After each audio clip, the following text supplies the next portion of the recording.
So I thought I'd make a quick video on Boltzmann distribution curves. So we're going to look at three things: what they are, so what sort of stuff do they tell us, how we can use them to explain the effect of a catalyst on the rate of a reaction, and how we can use them to explain the effect of temperature on the rate of a reaction. So we'll start by drawing a typical Boltzmann curve. So I've got my axes there. The y-axis is the number of molecules or particles, and the x-axis is energy. So they all follow the sort of same shape. They start at the origin, I'll explain why in a second, and they do that sort of thing there, okay? Right, so why do they start at the origin? That's because no particles have zero energy. So all of the particles have some energy to speak of, so it has to start at the origin. Why does it sort of skim the x-axis? It doesn't actually cross the x-axis, it sort of asymptotes, okay? I sometimes say it's like the plane that never lands, so it just skims the runway but never touches down, okay? And that's because if you cut the x-axis, so let's say I cut it there, what you're saying is that's the maximum amount of energy a particle can have. So you're ruling out the chance for one particle to have slightly more energy than that. You can't do that, so it has to asymptote. So you can see that the majority of the particles have this sort of energy here. Right, so if we move into the effect of a catalyst now, so if I draw on a vertical line here, and I'm basically going to say that that is the activation energy for a reaction.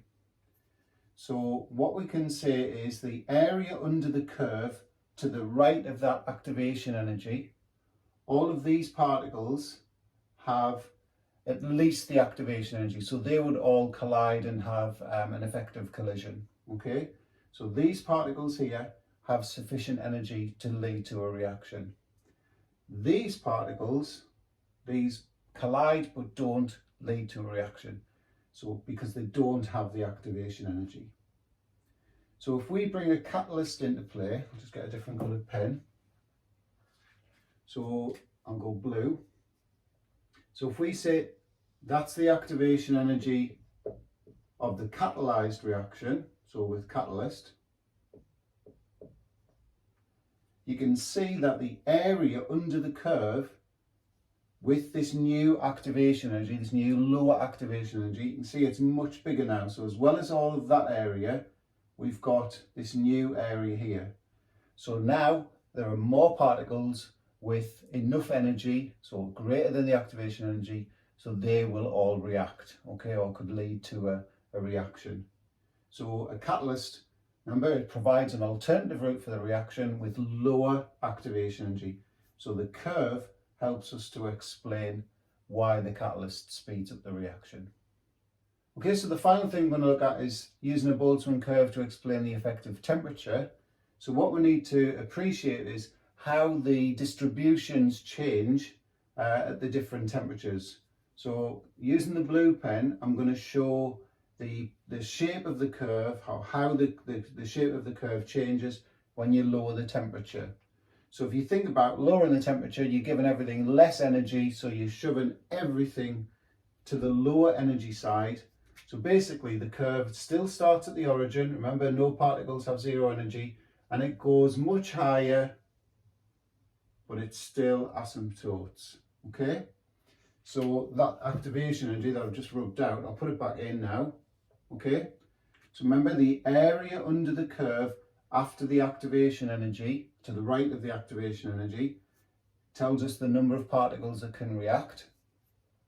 Well, you can see at the original temperature, you've got that area. At the lower temperature, you've only got that sort of small area there. So you've reduced the number of particles that have at least the activation energy. Okay, so obviously the rate's going to go down accordingly. If we look at a higher temperature now, so if you think about what we said before, so at a higher temperature, we're giving everything more energy. So the curve kind of shifts over to the right there. Again, it starts at the origin, but it's going to do that sort of thing there. And if I just take that up to cut the line there, you can see at the higher temperature, look at the size of the area now, it's much, much bigger. And so therefore you've increased the number of particles with at least the activation energy.